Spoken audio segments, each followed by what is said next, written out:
There is a certain kind of person who understands money intellectually, but cannot seem to make it work in their actual life. They know what a budget is. They have probably made one, more than once.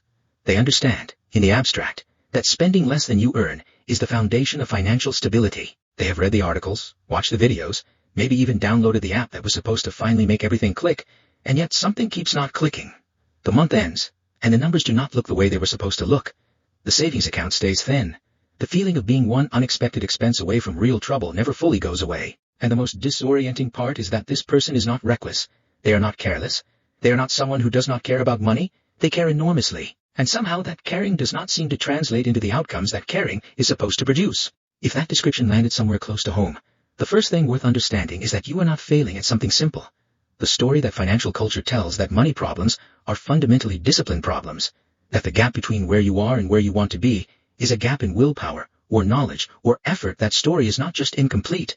It is actively misleading. It locates the problem in the wrong place entirely.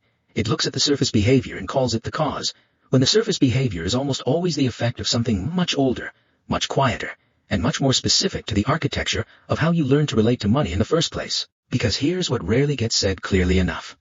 The way you handle money is not primarily a financial behavior. It is a psychological one. The decisions you make about spending, saving, avoiding, accumulating, and letting go of money are downstream of beliefs, emotions, and nervous system responses that formed long before you ever had a bank account. And most of those patterns operate below the level of conscious awareness, which means that no amount of budgeting advice reaches them. You can know exactly what you are supposed to do, and still find yourself doing something else entirely. Not because you lack discipline, but because a part of your brain that is older and faster than your rational mind has already made the decision before your rational mind got involved. Researchers in behavioral economics, particularly the work that followed Daniel Kahneman's exploration of the two systems of human thinking, have consistently shown that financial decision-making is far less rational than we prefer to believe. The brain has a fast, automatic, emotionally driven system that handles the majority of daily decisions, including most financial ones, and a slower, more deliberate system that we like to think is in charge, but is actually consulted far less often than we imagine. When you walk past a sale and feel a pull you cannot quite explain, or when you avoid opening your bank app for 3 days because something about it fills you with dread, or when you spend money after a difficult day in a way that feels less like a choice and more like a release, that is not irrationality. That is your emotional brain doing exactly what emotional brains do, running patterns, seeking relief, repeating what worked before, even when what worked before no longer serves you. And the 7 patterns we are going to explore, the ones that operate so quietly that most people never name them, never see them, and therefore never interrupt them, are not random.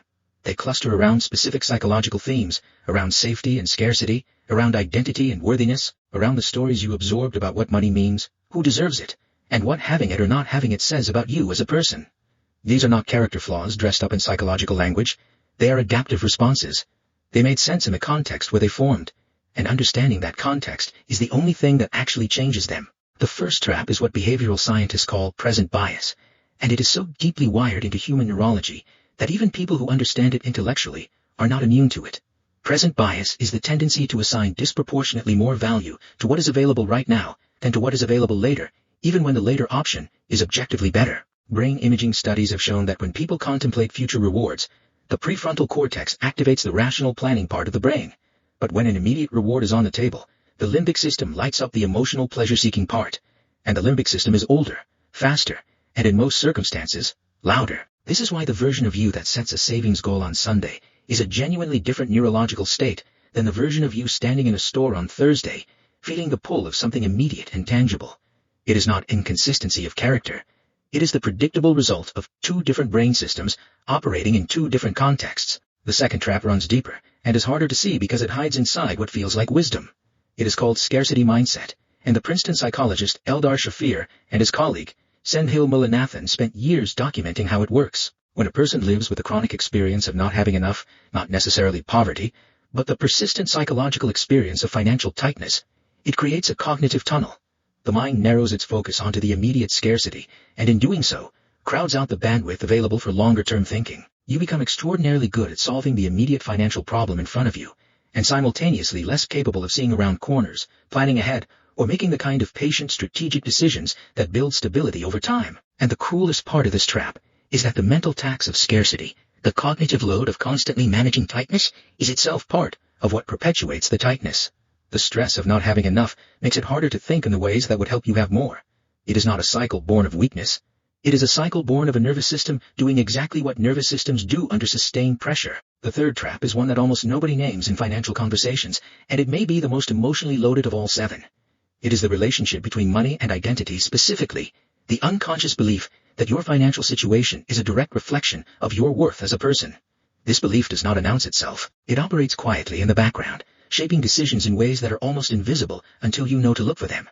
It shows up as avoidance, the reluctance to look at bank statements or open bills, not because you do not care, but because some part of you has fused financial information with self-judgment. It shows up as self-sabotage, the pattern of making progress, and then, just as things start to stabilize, making a decision that undoes some of it, as if a part of you does not quite believe the stability belongs to you. It shows up as the discomfort that comes with financial success in communities or families where financial struggle is the norm, the quiet, unspoken guilt of pulling away from a shared experience of scarcity that has, in its own complicated way, been part of how belonging was defined. And this is where the developmental roots of these patterns become impossible to ignore, because the way you relate to money as an adult was largely shaped by what money meant in the environment where you grew up.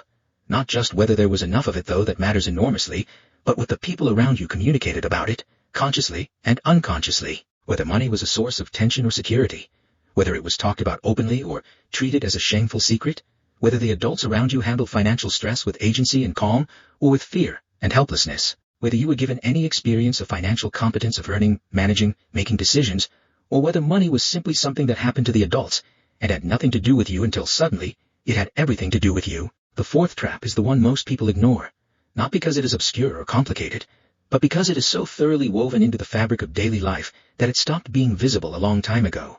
It is called emotional spending, and the reason it gets underestimated is that the conversation around it almost always focuses on the spending part rather than the emotional part. The typical framing that emotional spending is a lack of discipline, a failure to stick to a budget, a weakness to be corrected completely misses what is actually happening.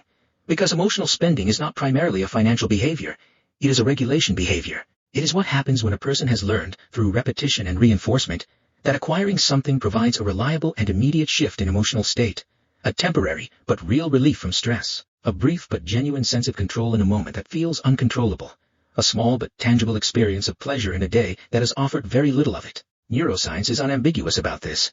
The anticipation of a purchase activates the brain's dopamine system in ways that are structurally similar to other forms of reward-seeking behavior. And dopamine, critically, is released not at the moment of acquisition, but in the moment of anticipation, which is why the feeling of browsing, of having something in a cart, of being about to buy something often feels better than the thing itself once it arrives. The brain is not pursuing the object. It is pursuing the neurochemical state that the pursuit of the object produces. And once that association is established, once the brain has learned that financial spending reliably produces emotional relief, even temporarily, it becomes a pathway of least resistance that activates automatically under stress, under boredom, under loneliness, under any of the conditions that the spending originally provided relief from. This is the trap that most people ignore because it requires looking at something uncomfortable, not the credit card statement, but the emotional state that preceded it. And that is harder. That asks more. It asks you to sit with the feeling rather than resolve it through action. It asks you to develop what psychologists call distress tolerance, the capacity to experience an uncomfortable emotional state without immediately moving to neutralize it. And distress tolerance is not something most people were explicitly taught. It is something that develops through experience, through having difficult feelings witnessed and held by someone else, through learning over time that discomfort is survivable and temporary. If that experience was inconsistent or absent, the nervous system finds other ways to regulate, and spending immediate, accessible, and reliably effective in the short term becomes one of the most available tools in that kit. The fifth trap is quieter, and in some ways more insidious than all the others because it masquerades as virtue.